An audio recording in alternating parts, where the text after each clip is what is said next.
The future of your Minnesota Vikings defense is so bright, you got to wear shades. Under first-year defensive coordinator Brian Flores, soon-to-be future head coach, but I don't know, maybe he sticks around for 2 years? I don't know, man. But the Vikings defense is going to be super aggressive and get after it this year, which would be a nice change of pace. And with the first practice in the books, we got our first look at the depth chart, first and second teams. This is from our guy, Will Ragg at Sports Illustrated, who does phenomenal work. Give him a follow.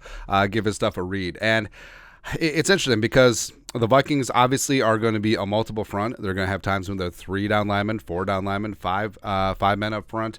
And that's what's really exciting is that every single week, every single game plan is going to be different, and you have no idea who's going to be blitzing, bringing heat way after that ass, and I'm just excited. I mean, we're going to do one about the offense, except you know what the Vikings offensive depth chart looks like. It looks like that.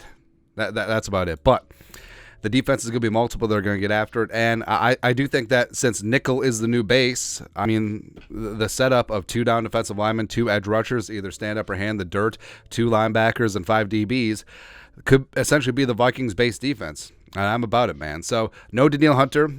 He's having his hold in. So the 2 edge rushers with the first team was Marcus Davenport as well as DJ Wanham. Now, to a degree, take start a training camp depth charts with a grain of salt. Veterans generally get the nod over rookies, but also the coaching staff has seen the rookies and young players at OTAs, rookie minicamp as well as mandatory minicamp, and this isn't necessarily the Zimmer regime where rookies got to earn their stripes, so blah blah blah, all that stuff. But it is Davenport and Wanham to start, as well. Second team was Jones and Luigi Villain, last year's UDFA out of Wake Forest / Michigan, making his debut on the second team. Now this one's interesting. So Khyiris Tonga, former 7th-round pick out of BYU, former Chicago Bear, and they let him go after they switched from the 3-4 to the 4-3, and he's going to come in, and I love Khyiris Tonga, man. Like, I think that he is a true mammoth man-size 0-1 tech nose tackle that this team needs. Flores' defense, absolutely, it's essential to have a nose tackle that can control both A-gaps as well as potentially multiple bodies and really gum things up in the middle against the run. And also, like we said, Harrison Phillips did the Lord's work last year playing nose tackle. It's not exactly his true position, and I think he would be much better off flexed out as a 3-tech, 4-tech, 5-tech, so I think that flexibility will be huge. The 2 off-ball linebackers, as you know, Jordan Hicks, again, probably the captain, probably green dot guy, as well as Brian Asaba, finally getting a chance. Love it, man.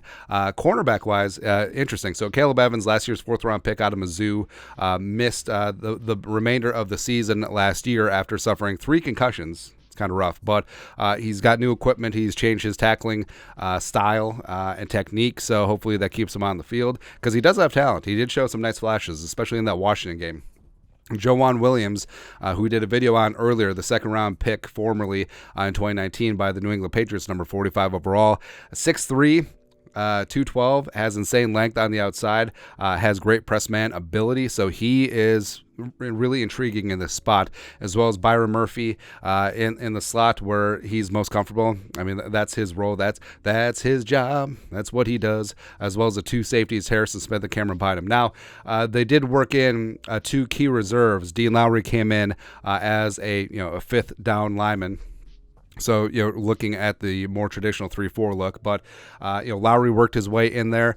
He can decently get after the passer, still solid against the run, like a really decent do-it-all, meat potatoes, color by number defensive lineman, can play, 3-tech, 4-tech, 5-tech, etc. And then also got Josh Metellus, who, a lot of the offseason hype around the defense has been about Josh Metellus, and he was in as the 3rd safety, and he's going to play a mix. He's going to play single high, he's going to play split, he's going to play down the box, he's going to play slot, he's going to play corner, he's going to be all over the place, man. Keep an eye out for 44. Second team. So on the edge, like I mentioned, Patrick Jones second, Luigi Villain, love that a lot. Jaquelin Roy, as well as Jonathan Bullard in there on the second team defensive line. Now, Jaquelin did get some run with the first team in OTA's mandatory minicamp. I think that he could eventually rise up, but also the thing is about like front 7, it's not like offensive line. There isn't set starters. Like you earn the starting job and you're never going to play. No, it's going to be a rotation. It's going to be a platoon. And Also, like the rotation, like who gets snaps, it depends on who has the hot hand, who's healthier that week, who better suits the game plan against that specific opponent. So fired up about that. The two off-ball linebackers on second team, Troy Dye, heading into a contract year, the pride of Oregon. He actually spot started at times during the Barr, Kendricks, Eric Wilson era, as well as Ivan Pace Jr., which we called it. I mean, Ivan Pace Jr. is a load of fun. He's a great blitzer. I think that he brings a little bit of juice and energy to this defense. And the fact that he opens up training camp on the second team, it's a great sign. It's a great sign for his 53 prospects, as well as him going forward. And then second team cornerbacks. So we got Mekhi Blackman, the rookie from USC, third-round pick on the outside. Andrew Booth Jr., last year's second-round pick, who the Vikings traded up for. Hopefully he can stay healthy. He's coming off a meniscus surgery.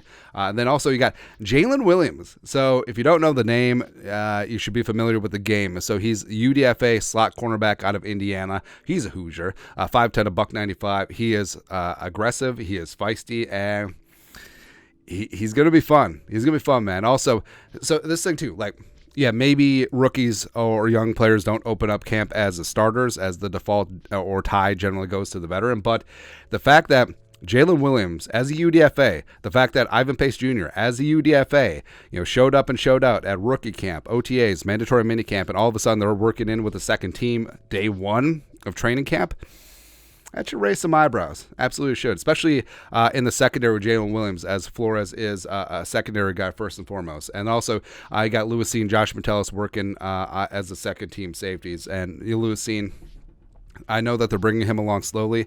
I think he's going to make an impact. I think Stacks is going to do some stacking this year, man. But I understand. Day one of practice, there's going to be a lot of shifting, and they're going to experiment with a lot of personnel. They're going to move back and forth. Guys will rise, guys will fall, but it's super interesting. Super interesting, man. I love it. Anyways, your thoughts are thoughts. Take a look at the Vikings' first practice, first and second team defensive depth chart. Let us know your thoughts and our thoughts in the comment section below. Subscribe for daily Vikings takes. Want to support the work? Put a little something in the Venmo. But till next time, Skol, production value.